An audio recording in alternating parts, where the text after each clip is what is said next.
Each year, Microsoft Research hosts hundreds of influential speakers from around the world, including leading scientists, renowned experts in technology, book authors, and leading academics, and makes videos of these lectures freely available.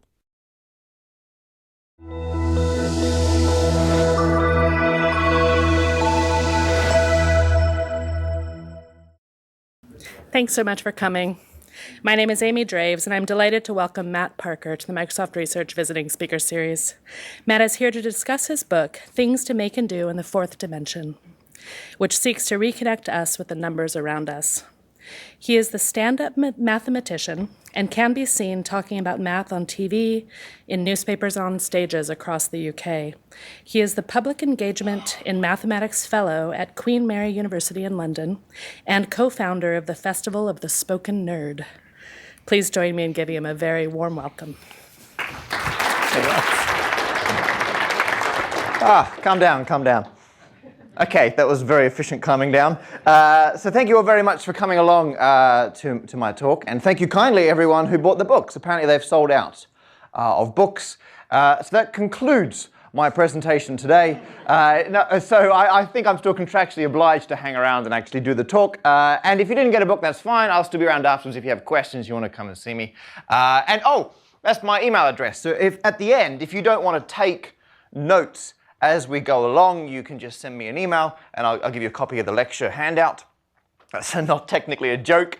And that's the website for the book, which is bordering on up and running. It's all coded. I haven't written the copy, so that will be up before you know it. Oh yeah, and this, Amy very correctly gave me my full title. Well done. Very few people get that correct. So I'm based at a university in East London, and I'm only there part-time. I do 1 day a week, and my role there is the Public Engagement in Mathematics Fellow, because I was allowed to write my own job title. And so my work there involves training the academics and the undergraduates to communicate math to other humans, and the rest of my time is spent doing anything I can to get more people more excited about mathematics. I used to be a high school math teacher. So back in the day, I taught math to young people, and I'm from Australia originally, but I have an English accent, so that's fine. And I moved to London about a decade ago to teach math. And I was working in a few local schools in London, and I gradually started to drift away from being a standard classroom teacher. So actually, I went and worked for a university for a while. I worked for an education company for a little bit. And then after a while, I started to get nostalgic for the classroom. So I went back. Went back and did 6 months in an inner London, like a proper inner city state school. And that just cleared that right up. And at the end of that, I'm like, I'm done.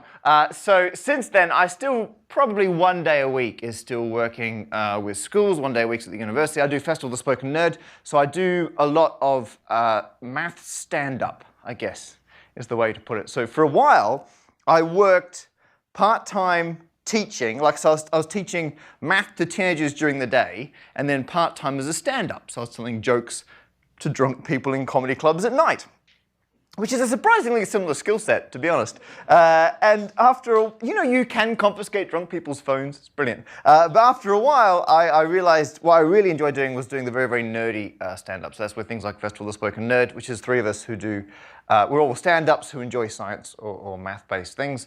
And then the rest of my time is writing, doing bits of radio, little bits of TV. Most of it's in the UK, though. A lot of it's for the BBC.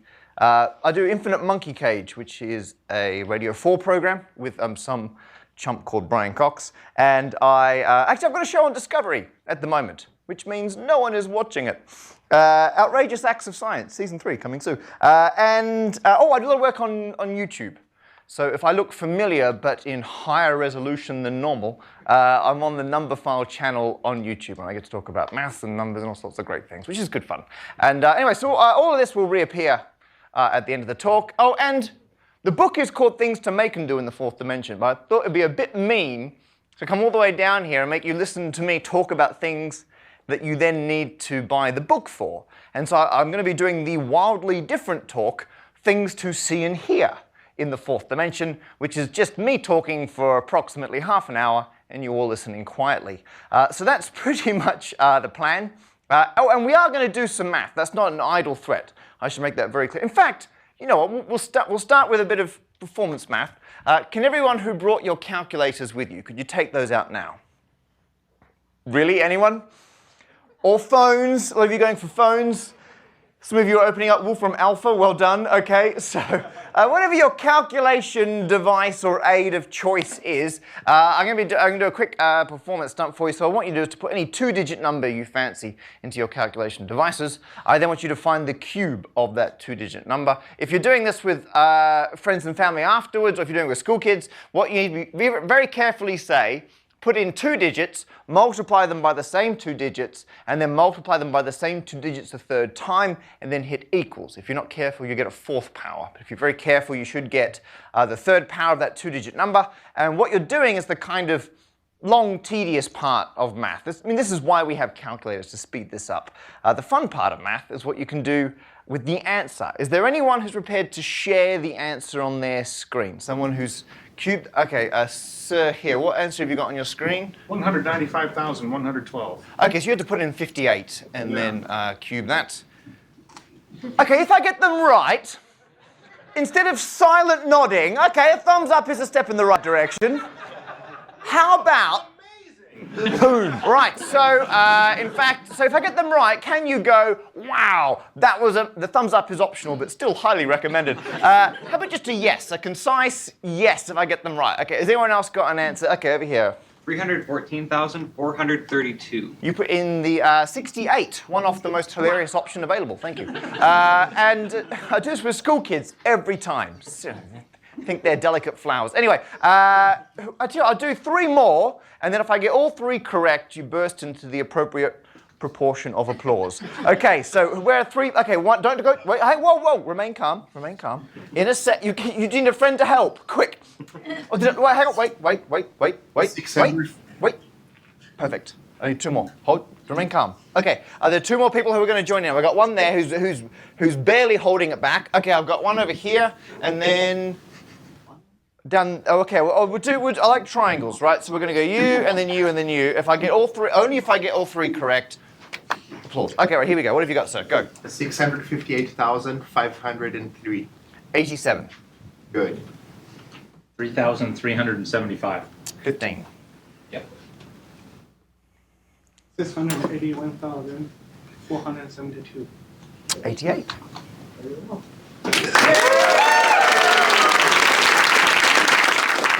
Some of you are applauding sarcastically, and that's fine. So, no, I've not just memorized every single 2-digit number cubed. Right? I should make that very clear.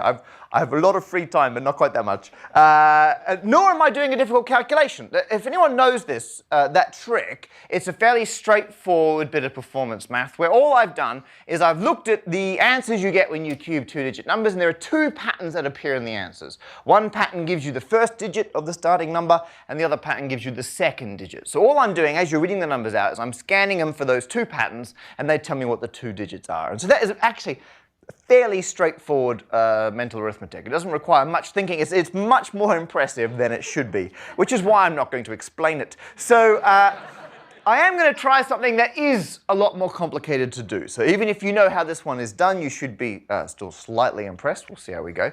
For this one, you do not need a calculation device, but I need someone who has and is prepared to read out a product they have, possibly in a can, which has a barcode on it. So I need someone who's got an item with a standard North American barcode on it, and they're happy to read out the digits of that barcode. I'm not going to use the book, sir. Nothing personal. Okay, just slightly, because it's not my book, is it? But I will explain why. I think some of you know why I'm not going to use the book. Has anyone else got something that's come from a Okay, what beverage is that? Diet Dr. Pepper. Diet Dr. Pepper. Okay, have a look at the barcode, because it may have come in a multi-pack. Have you got don't tell me what they are. Have you got a tiny digit to the left of the lines? Yep. That's not and a tiny digit to the right. Okay, we'll give this one a go. This should work. What I'm going to get you to do is to read out the digits of that, but in a second, very, very slowly, and do not tell me the final digit. So when we get right to the end, just say there's one more. I'm going to calculate what it is. If I get it right, you say, wow, everyone goes bananas. All right, here we go. So just to be clear, the last digit is the one to the right? Yes, the little one off to the right. So you start with a little lonely one off to the left, Okay. all the ones underneath, not the one off to the right. Okay. I'm just getting in the math zone. Give me a... Got to be focused. All right, here we go. Okay, right, so, all right, first digit is? 0. Okay, 0. Give me a second. Right, got it. Next digit. 7. Hang on. Yep, 7. Yep. 8. Hang on a second. Yep. 3. Yep. 2. Yep. 3. Yep. 0. Yep. And then the 1 digit left. It's a 7. It's a 9. Okay, that's all right. Has anyone else got a product with a barcode? No, I suspect that it has been bulk purchased in like a catering pack. It was a lot shorter than I was expecting. I think no, we're not going to return to that because if I try and do it again, this will get embarrassing. Wait, this will get more embarrassing. So has anyone else got an item they bought in? Amy, it's going to look like I gave that to you before we started. That's okay. What is that? It's an Xbox controller. Well, aren't you on brand, sir? Well done. Okay, so can you have a look at the... now, that's the code that would be scanned in a shop when it was retail purchased. code. And it's got little digits to the left and the right. Okay, let's give it a go. Oh, afterwards, if you finish that... She's hiding now. If you finish that can, I want to have a look at it afterwards and see where I went wrong. Okay, here we go. So can you start little one on the left? Nice and slow. I'll work out the one on the right. Okay, here we go. Okay, ready? 8. Okay, so the 8's off by itself on the side. Okay, Yep. give me a second. Yep. 8. Got it. So there's 2 8s. Okay, yep. 5. Yep. 3. Yep. 7. Yep. 0. Yep. 8. Yep. 1. Yep. 4. Yep. 1. Yep. 6. Last digit is a 3. Correct. I see you brought your applause down slightly to punish me for how long that took. Okay, so now what I'm doing, for those of you who know what I'm attempting to do, there is, of course, a check digit in all barcodes. And so all the numbers that are being read out, if you've not come across check digits, all the ones being read out are the actual product code, and the final digit is put there to put a mathematical pattern into that barcode. And the pattern, if you want to learn to do this, if you want to be as cool at parties as I am, the pattern is, as someone's reading out the barcode, you need to add together every second digit. So you start with the first digit, you add it to the third one, the fifth one, all the way down. Once you've managed to sum every second digit, you multiply that subtotal by 3, and then you go back and add on the other digits you skipped. And if you add every second digit, multiply by 3, add the other digits, the grand total is always a multiple of 10. And so the missing digit is, now you're slightly more impressed. The missing digit is whatever you need to get up to the next whole multiple of 10. Of course, I've streamlined it slightly, so if you watch my foot at the front is ticking backwards and forwards. That's me keeping track of if I have to multiply by 3 or not as I'm adding to the total. And then I'm just keeping track of what I need to get up to the next multiple of 10. And so the calculation in my head ended in a 3, so I knew it must be a 7. To bring it up to the next whole multiple of 10. And I think this is fantastic because most people have no idea that this math is going on in the background whenever they buy a product. They have no idea. When they scan something at the supermarket, people think it just magically knows what the product is, right? But as the lasers are bouncing off that barcode, as you know, lasers, they actually make a lot of mistakes, right? Lasers are not that accurate. Physics, right? But thankfully, math comes to the rescue, right? Because it gets it right every time. And what it does is it checks the calculation. If the pattern works, it knows it probably was scanned correctly. If it doesnn't work, it knows it's been misscanned. And so without this kind of error detection going on, with most people having no idea it exists, modern shopping wouldn't work. And of course, the same thing happens for any kind of data transfer. So there's a nice analogy for the error correction behind text messages. So most people think they type their message into their phone and then it magics itself to another phone and it's there. But we know that if you've not come across it, the pattern that you put into a text message, there are 3 different mathematical patterns that are embedded before it's sent. So effectively, you can think of it taking all the characters, turning them into numbers, putting the numbers in a grid, and then it goes through and there's an extra mathematical pattern for every single row of the grid. There's another pattern for every single column. And then it splits it into sections. And there's a third pattern for each section.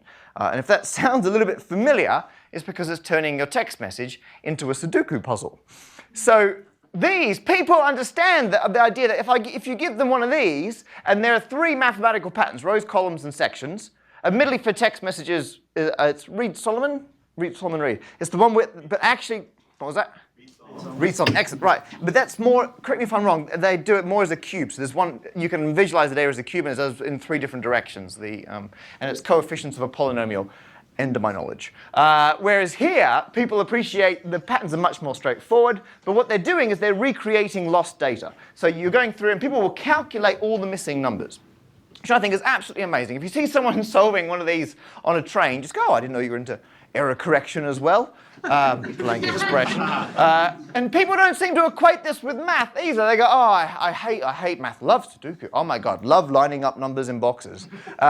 This is, suddenly it's fun. But without this, without that kind of error correction behind the scenes, as we know, all modern technology wouldn't work. And so I think on one hand, it's great that that happens and that it makes our lives possible, but it's a bit of a shame that people don't appreciate it. But the whole point is it's done automatically and behind the scenes. So I do try and show people math which is actually useful immediately in their lives. And so actually I'm going to try and teach you all, hopefully, a new piece of mathematics which will make your lives better going forwards. And it's a superior way to tie your shoes. So I'm going to teach you the mathematical way to tie your shoes. To do that, I have here, because I realize you can't all see my foot, and obviously there's a feed. People watching this online, you won't be able to zoom in on that. So I've got here a webcam, which I've rigged up to my presentation. And so what I can do is if I bring this out over here, you should be able to see my foot. Is that working?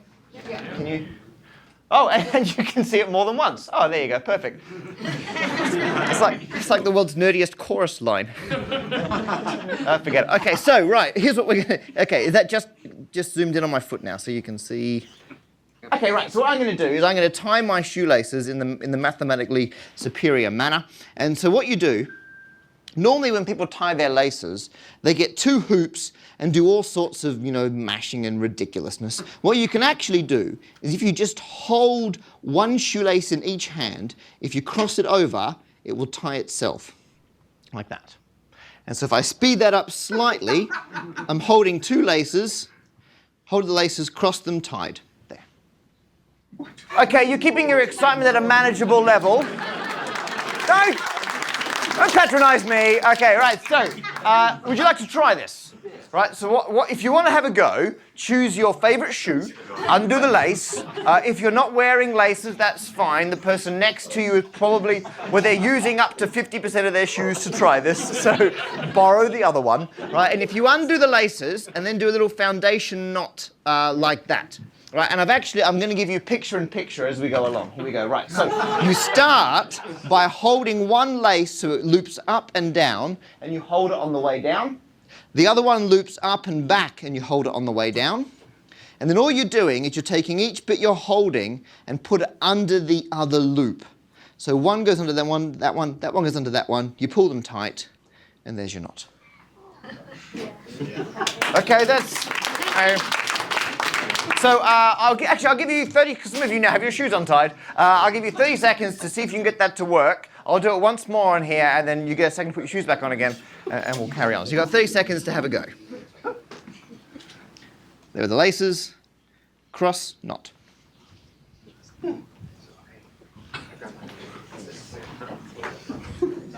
The disturbing thing is, for some of you, the most impressive part of this talk would be how I managed to embed a live webcam feed into a PowerPoint presentation. The secret, in case you're wondering, is an expansion pack called Keynote. So, I know. Actually, they broke it. Right, so I use Quartz Editor to make the input for this, and the new version of Keynote, they've broken it. It doesn't work anymore. So I can imagine someone at Apple going, what? People are adapting our product to do what they want to do slightly differently? None of that.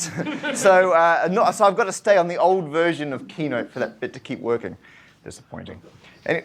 Actually, for the first time in a decade, this is like a treat for myself. I've been building my own PC from scratch, right? And I haven't done that since I was at university, and very cheap, right? So I thought, I'm going to do this. And my wife doesn't understand how, for me, troubleshooting is like a competitive sport. So she comes down to find me swearing at heat sinks. But I've pretty much got it going. So I'm trying to get back into tech stuff, but slowly. Right, most of you should have your shoes back on. So the knot you tie, by the way, is exactly the same as the knot if you do it the long way. Mathematically, it's an identical knot. And a lot of people don't appreciate knot theory, like the study of knots, is quite a big mathematical discipline. It's a reasonably new one as well. And the delightful name have been called knot theorists, which is quite nice. Yes, are you a theorist? I'm a knot theorist. But for knot theorists, part of what they're trying to do is work out the best way to undo knots. Right? And at the moment, humans are terrible at undoing knots. We haven't got a good mathematical theory for the best way to undo any given knot. And I've got here a picture of one knot that at the moment we have no idea how to undo. So I got this put as a diagram in my book. If you've not seen knot diagrams before, here where it looks like there's a break in the string, what's actually happened there is the string has gone underneath the other one and come up the other side. So we draw a gap in the string to indicate going underneath. And I mean, a trivial way for a knot to come undone would be if one of the ends goes through it, right? And so we'd want to make, that's a bit too easy. So for mathematical knots, you join the two ends together. So you get a continuous piece of string, so there's no beginning or end, and it's got a knot in it.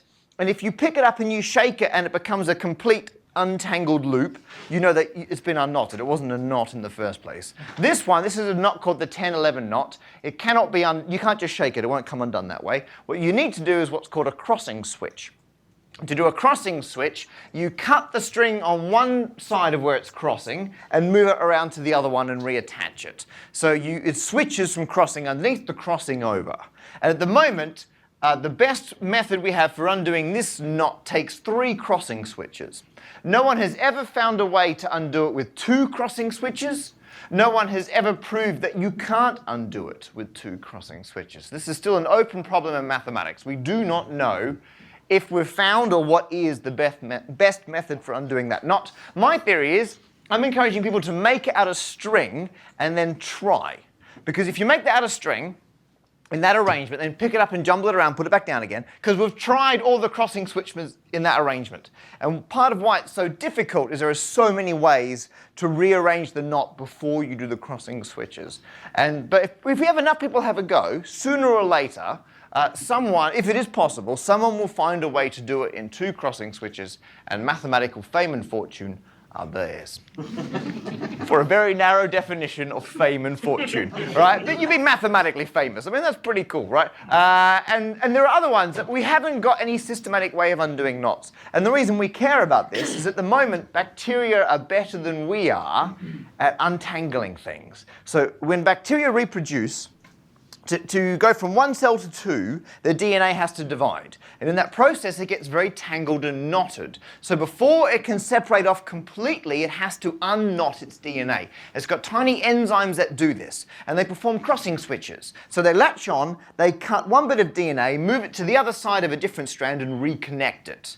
And at the moment, bacteria are better at doing that than humans. They are far more efficient, and they can find ways that we can't work out how they're doing it. And so there are knot theorists from the math department at various universities working with the biologists to try and find ways partly to understand what these enzymes are doing, and then to find ways to impede it or to slow it down. Because if we can stop them from untangling their DNA, that's a whole new wave of possible, antibacterial, medical therapies are available. But because mathematicians are working with biologists to look at the knots in the DNA of bacteria, which I think is absolutely fantastic. Okay, so I've got approximately a quarter of an hour left. So what I'm going to do is I'm going to show you a ridiculous project I did recently involving computing, and then I'm going to finish with the Christmas present my mother gave me 2 years ago. And it's relevant to the book. It's not just like, hey, check out this jumper, right? It's a proper thing. But the ridiculous project I'm going to show you first, I wanted to find a way to communicate to the general public how computer processors actually work. At a very fundamental level, how does circuitry do calculations? And so I tried to find a really nice kind of macro, big, hands-on example of sending information down a circuit. And what I stumbled across was using chains of dominoes as a circuit. Because here I've very carefully balanced these dominoes. I mean, I've heard rumors you can use dominoes to play some kind of game. I don't believe that, right? We all know you balance them up in a long line and you knock one over and it goes all the way along. And what you're doing is obviously you're sending information along the chain. So if I, bump that domino, that signal will get sent along and the output domino falls over as well. And you could use this practically, right? So if your doorbell stops working, right, you could, from your front door, have a chain of dominoes and have a sign saying, if you're at the door, please bump the domino, right, all the way across your house into your living room. And so then if someone's at the door, they'll bump that domino, the signal comes through, the one in the living room falls over, someone's at the door, and it takes a long time to reset. It depends how frequently you have guests, right? But it would, in theory, work. But we can do better. Why just send one bit of information when you can have the circuit interacting with itself? So here I've now got two inputs, right? And for those of you who know who I'm going with this, try not to skip ahead to the punchline, all right? I've got two inputs over here. I've got a single output over there. So if you want to know more about who's at the door, like let's say you've ordered a pizza, right? You could have two inputs at the door. One says, are you at the door? Please bump this domino. The other one says, have you got a pizza? Please bump this domino, right? And only if you bump both of them will the signal go through. If you bump either one by itself, the signal stops. So this one, if you bump this one, these just topple over and it stops. Quite straightforward. If you bump that one, the signal splits and it blocks itself before it comes through. But if I'd knocked both of these, this would have stopped it from stopping itself, and the signal would have gone all the way across.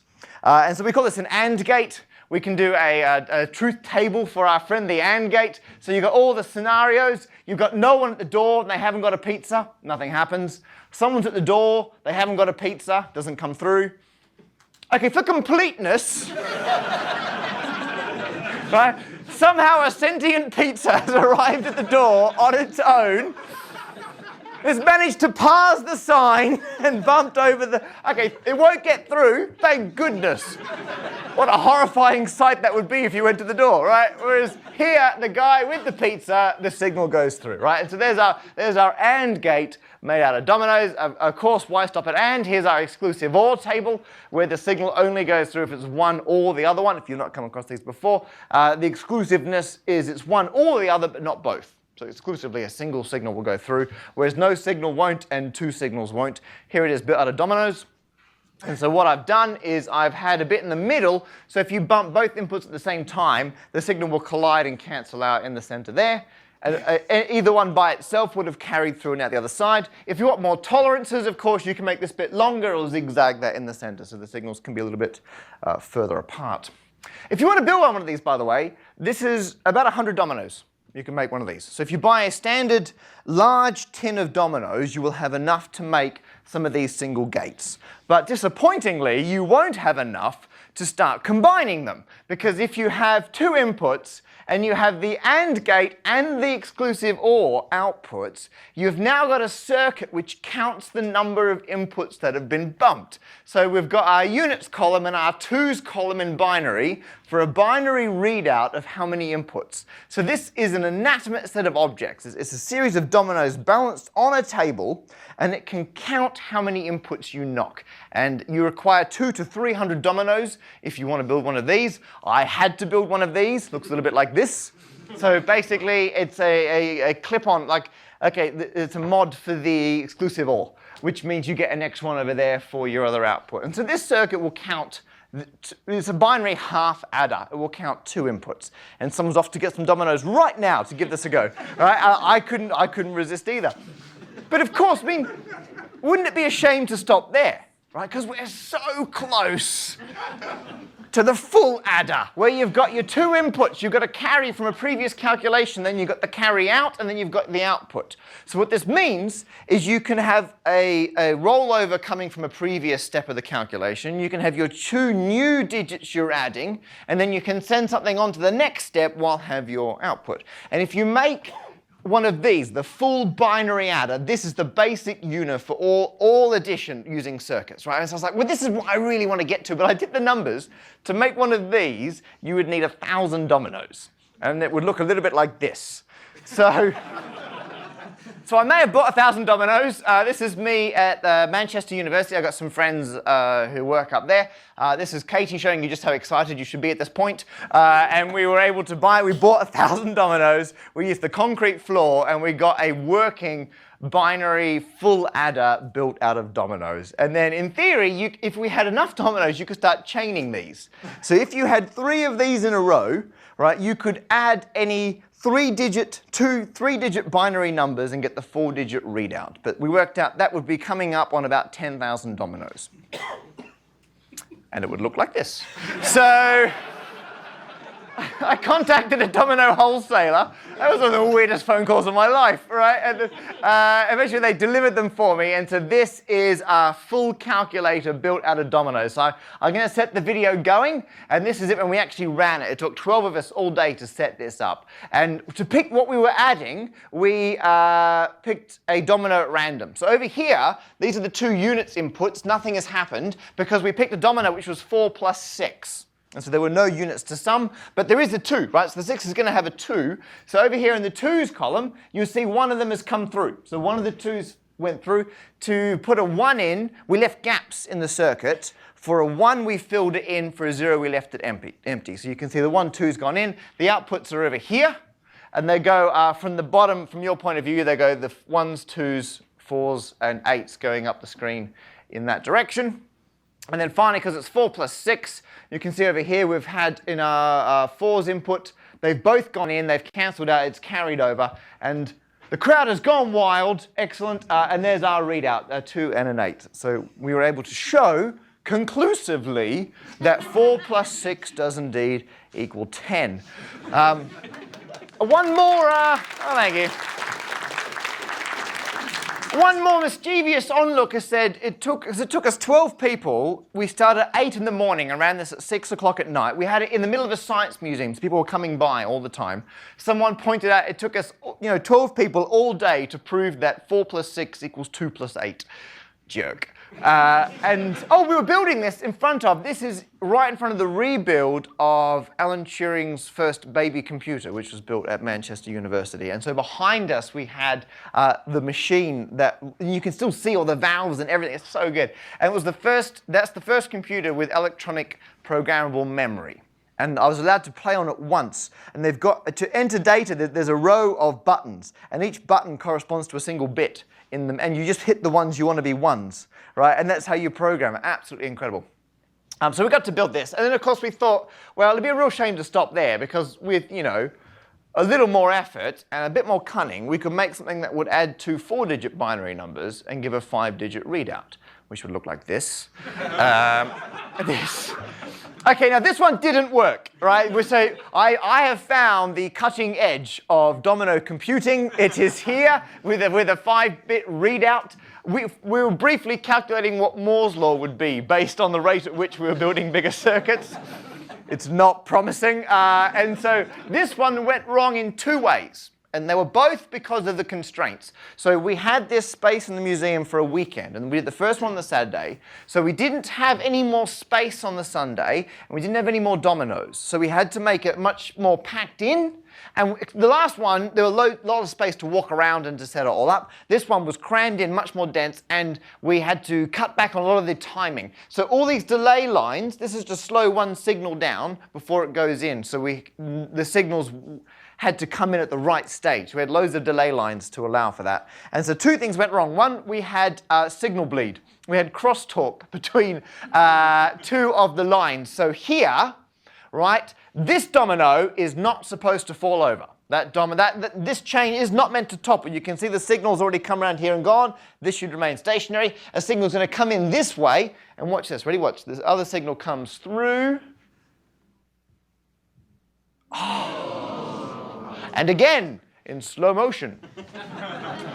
Here it comes. No! Look at, so that was a phantom bit that came out. And so we got that on top of the answer, which was, I think it became a 2 or something. Really annoying. And the other one is this bit here went wrong. So this was a synchronization issue. We had a timing problem where this signal over here should not get out. That is the carry signal that needs to be blocked. Right, and then over here, this is the signal that's going to stop it. Right, so this one's going to come racing along here, and that's the gate there, and bam, it's going to block it. Right, I've been watching a lot of American football while I've been over. Right, and so it's going to stop it there, but it didn't work. right? So the signal got there before the blocking signal arrived. So it closed the gate after the signal had left. So if I set it going, here it comes, ready, watch. This one's so going to get there first. Like, that's totally going to reach it in time. Ready, here we go. In it comes, and so there you are. This is cutting-edge domino computing, right? And then, if we were in England, I'd say you're now welcome to borrow my 10,000 dominoes. So schools have been using them to try and build their own circuits and do all this ridiculousness. And all the circuit diagrams are in the book. So in fact, if you didn't get a book, or you don't want to pay the money for it, just walk over there, get it, just quickly get your phone out, right? It's in the answers at the back of the book. Because I wanted to put it in the book, and my editor was like, no, you're not putting, no. And I said, am I allowed answers at the back of the book? And they were like, okay, you can do, oh, brilliant. Like, so a huge chunk of the book, right? And all the things I wasn't allowed in the normal bit of the book are hidden in the back of the book. So the circuit diagrams are in the back. The other thing, if you want to get most of the value out of the book, because pretty much any other book that you get, I didn't use your book before, because often it's the ISBN, which is used in the barcode, right? And I've not learnt. They changed ISBNs a few years ago. I've not learnt either of the ISBN methods, so I do apologize. My free time is finite. But if you open any other book and you look at it, and you look at the page numbers, open to a random page, the page number on the left will be even, and the page number on the right will be odd. Almost without exception, every other book, it's always odd on the left, even on the left, odd on the right. Not my book, right? You look at my book, it is odd on the left, even on the right, because I start on page 0. So that, oh my God, the emails it took to be allowed. First of all, I got the 0th chapter. They're like, what, the introduction? I went, no, the 0th chapter. And then they started on page 0, so it shifts the, oh, it's so good. In fact, that is half the value of the book. If you don't want to buy it, so just pick it up, marvel at the page numbers, and put it back. You're done. That's half the fun. So anyway, the last thing I was going to show you, and then I'll put my email address and everything back up again if you want a copy, is the Christmas present that my mum gave me 2 years. And you should have seen my giddy face on Christmas morning, right? When I unwrapped this, it is a knitted scarf made entirely out of ones and zeros. It's a binary scarf. Okay, some of you are impressed, but not all. No, it's fine. It's a binary scarf. You either like it or you don't.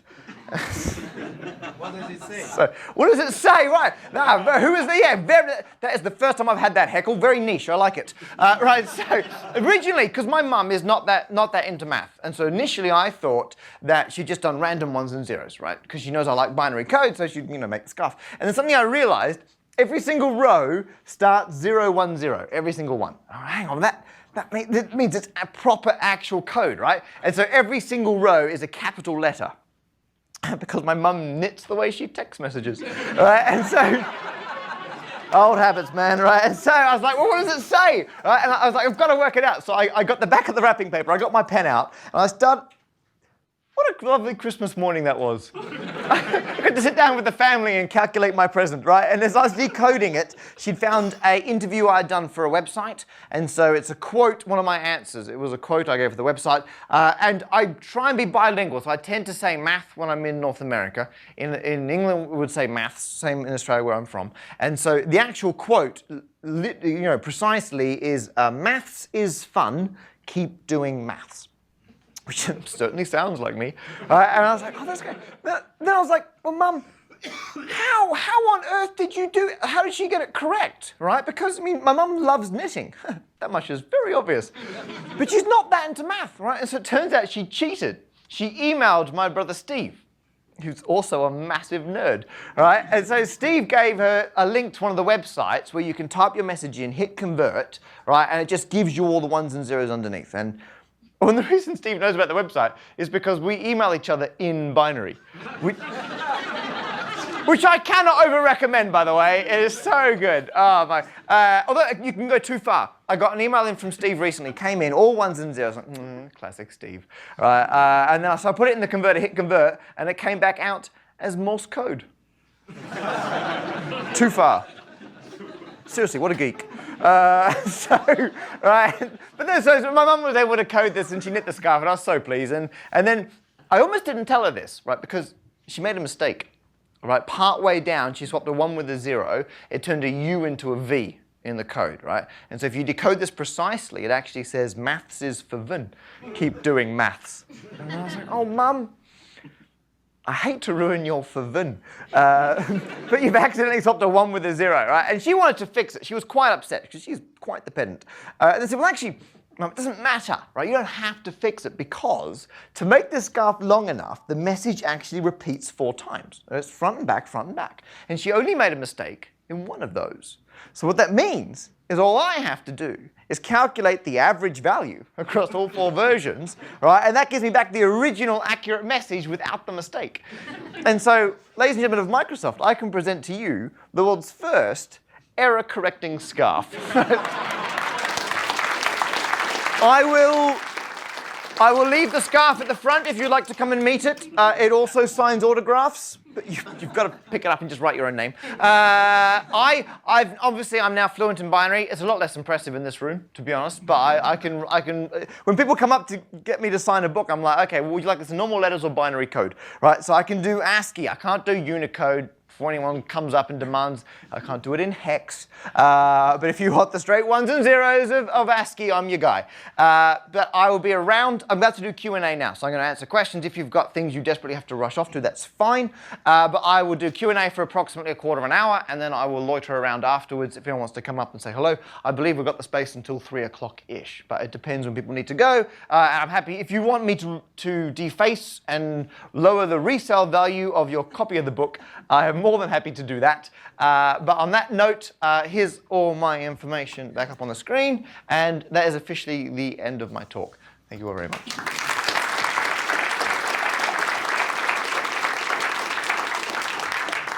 Okay, any questions? I mean, it was a very comprehensive talk, so I can understand. Was that one at the back, or were you stretching? Did you read Flatland when you were younger? Did I read Flatland when I was younger? Yes, I did. I read a Romance in Many Dimensions, as I believe is the subtitle. And when I was about 14, I read a book called The Boy Who Reversed Himself, which was a kind of young adult fiction book about the 4th dimension as well. So it's not dissimilar. It's like Flatland without the Victorian era misogyny. And so I read that as a young kid, and then later on read Flatland. The title of the book is a reference to the fact, well, partly it was a nice, catchy title that the editor liked, and there is a whole chapter on the 4th dimension in there. There's obviously several about 2 and 3D shapes on the way up, and then I think there's some amazing 4D shapes that you can talk about. So that's the chapter, and then there's a later chapter about higher dimensional spaces beyond that. And so I thought it was a real shame that there are amazing bits of mathematics that require 4 dimensions, and you can so rarely get to them because it takes a lot of background reading and a bit of a run-up. But I knew in a book I would have the time to kind of seed the path along the way with everything people would need. So by the time they get to chapter 10, as it turns out, you're ready to go into the 4th dimension. But in a short talk, I find I very rarely would do it in a standard book talk because it takes so much momentum to get there. And a lot of people are just like, oh, I don't understand it. And I don't want to reinforce that aspect of math where it's just confusing and people don't get it. But if you've not come across, there's a whole new platonic solid in 4D. It's brilliant. Anyway, so yes. Is that a question from online? Yeah, it's a little personal, but you mentioned that Just your read it out brother... loud, that's fine. You mentioned that your brother is also a spectacular nerd, but your mother is not. What about Dad? That's a very good question. So, my brother is a massive nerd. In fact, he's a physicist, but you know, can't choose your family. I have a sister as well, but she's a physiotherapist, so we kind of count that. My dad's an accountant. So, in fact, as a small child, he brainwashed me into liking math. He used to buy me like arithmetic books as a treat, and so I got to school going, "Wow, brilliant math!" Everyone else is like, "What?" And so, but you know, say what you like about brainwashing, it's effective. And so I grew up enjoying it. My mum loves like puzzles and logic and that kind of stuff, and so it was quite a nerdy start. And I have since married a physicist, so my wife is a solar. I'm surrounded by them, and so I have a soft spot for physics. But yeah, and I think that's people say, oh, I'm good at math, I'm not good at math, it's hereditary, all this. I think, having been a high school teacher, a huge amount is the support of the parents. And the number of parent-teacher nights where the parents make excuses for their own kids. They're like, oh, I was terrible at math. Oh, I never got it. Of course my kid can't do it. I think that's ridiculous. It's not as innate as people think it is. And I think supportive parents make all the difference for how far you go in technical subjects. So good question, online person. Any more questions here or virtual? Yes? So for the fourth dimension, do you mean time as the fourth dimension? So the question was, it was a twofold question in case you missed it. He said, is the fourth dimension time, and is the fifth dimension really love? And so, if you're not seeing Interstellar, spoiler alert, there you are. Traditionally you say that before the, forget it. So it's the fourth dimension time. And so physicists have a habit of, when they get stuck in physics, they walk over to see what mathematicians are up to, and they just, oh, we're just going to borrow some of this, right? And then they go back over here and do physics with it. And so obviously the math behind 4D originally was done as spatial, so four directions in which you can move. And higher dimensions are still often visualized, or at least understood, in terms of spatial dimensions, whereas physicists, specifically Einstein, and actually a lot of mathematicians working in the area very close to the similar sorts of equations, realized that they could use time as a fourth dimension, and the equations work out really nicely. And there's this great thing in physics where if the equations work out nicely, that tends to imply they're probably right. And there's no real reason why. There's a thing called the unreasonable effectiveness of mathematics, where math shouldn't predict the way the reality works, but it seems to. And so I use the fourth dimension as a direction you can move in, but exactly the same math applies to using it as time. And a slight tweak on the equations means you can apply it to love. So that's... Actually, the other great thing about physics is a lot of hard work, right? This is the one big difference, right? In physics, if you want to get new physics, you got to do experiments and data and theories. Whereas in math, you just like, I'd like some more math. I'll think hard for new math, right? And so that's what a better way to go about it. Okay, sorry. Other questions over here? I'll go on the aisle and then we'll go online. Yep.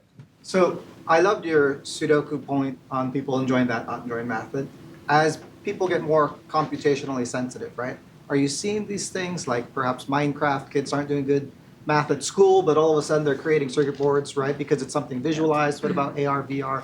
How do you feel education, computation, and mathematics in 140 characters or less? I'll try to be as concise as I can. So Minecraft is a very good example.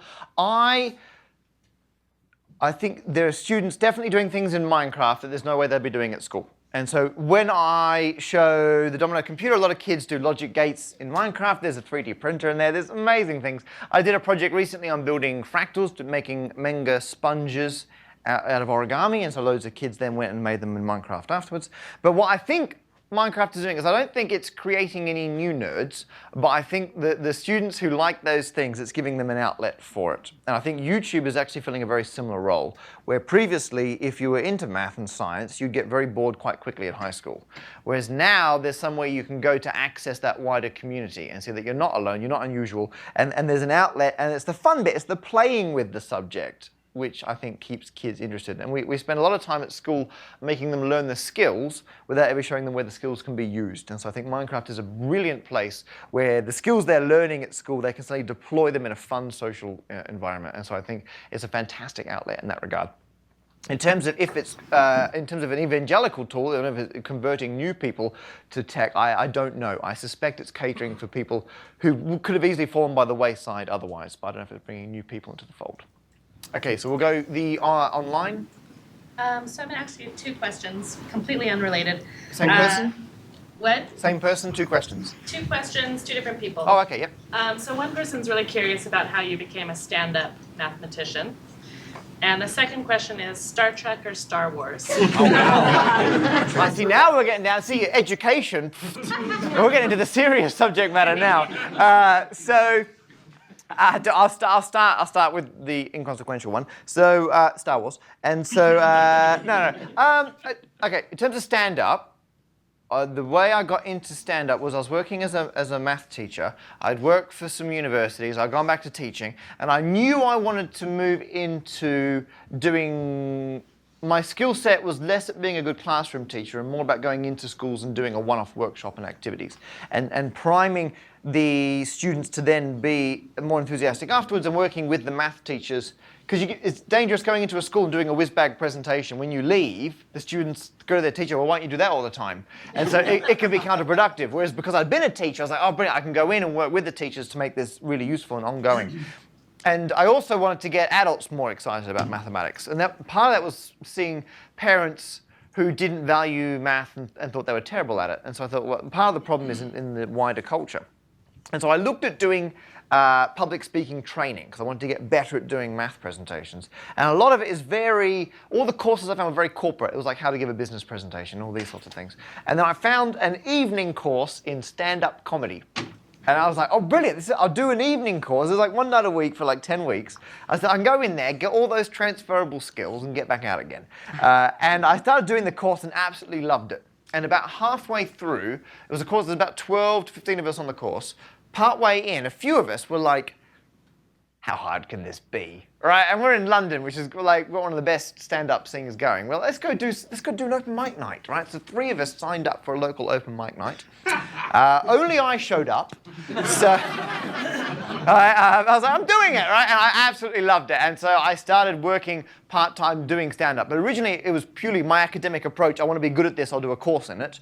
But then I realized if I could actually do it and work on the circuit, I'm going to get even better and more skills. And so, I ended up absolutely loving it. It's a fantastic art form. And if you ever wondered, would you be good at stand-up? I don't know about Seattle, but a lot of cities will have a course you can do or the open mic scene. I highly recommend it. It's like extreme public speaking training.